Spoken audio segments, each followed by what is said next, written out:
Halo teman-teman, kita ketemu lagi. Selamat datang di Belajar Pajak Gratis. Belajar pajak online secara gratis dan benar.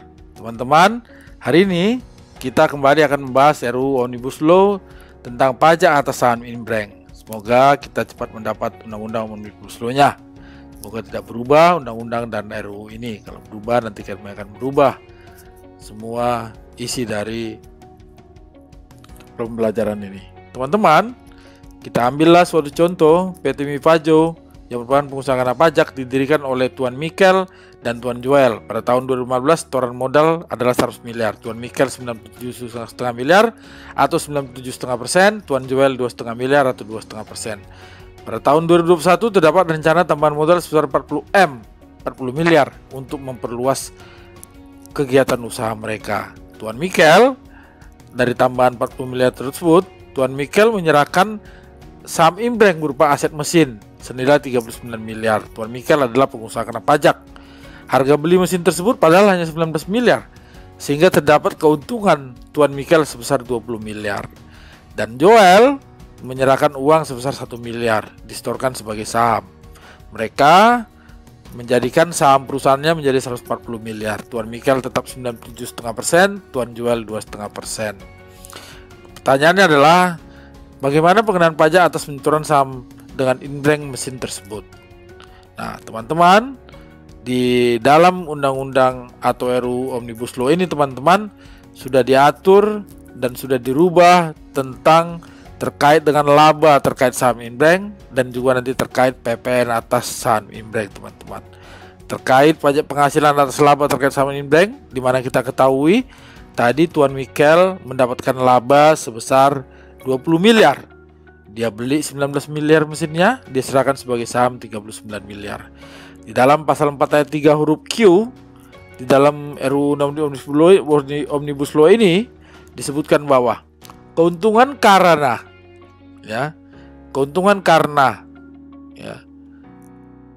tidak sebagai pengganti saham, pengalian harta orang pribadi Tuan Mikel tadi menjadi saham PT Mipajo, keuntungan 20 miliar tadi tidak dikenakan pajak dengan beberapa syarat. Yang pertama, pihak yang mengalihkan atau pihak-pihak yang mengalihkan memiliki paling sedikit 90%. Kita ketahui tadi Tuan Mikel memiliki saham 97,5%. Yang kedua, pengalihan tersebut diberitahukan kepada Direktur Jenderal Pajak. Tuan Mikel pasti memberitahukan kepada Direktur Jenderal Pajak. Yang ketiga, pengenaan pajak di kemudian hari atas keuntungan tersebut dijamin. Artinya adalah bahwa perusahaan PT Mipajo menjamin bahwa dengan adanya tambahan modal di store tersebut, keuntungannya, pengenaan pajak atas keuntungannya dapat dijamin, atau PT Mipajo tidak menghindari pembayaran pajak. Dari pasal 4 ayat 3 huruf Q ini diketahui bahwa Tuan Mikel tidak terutang pajak atas setoran saham inbrank tersebut.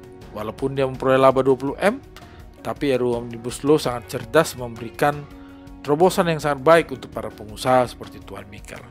Nah, untuk PPN-nya, teman-teman, dalam RUU Omnibus Law juga disebut dalam pasal 1A ayat 2 huruf D Undang-Undang 42 tahun 2009 tentang pajak pertambahan nilai, yang tidak termasuk dalam pengertian penyerahan barang kena pajak adalah pengalian barang kena pajak dalam rangka penggabungan, peleburan, bla bla bla, dan yang paling penting adalah dalam rangka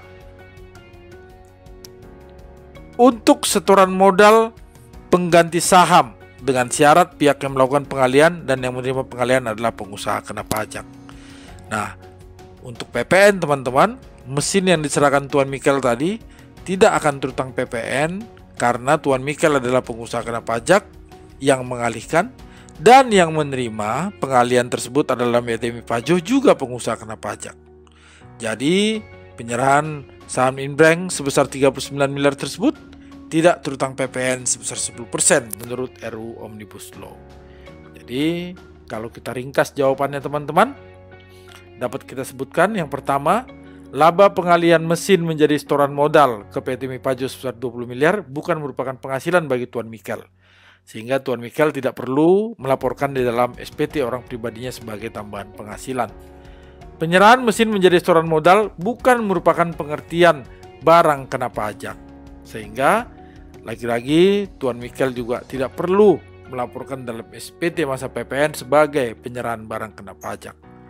Jadi kesimpulannya tidak ada pajak penghasilan dan pajak penambahan nilai terutang atas saham Inbrand tersebut, teman-teman.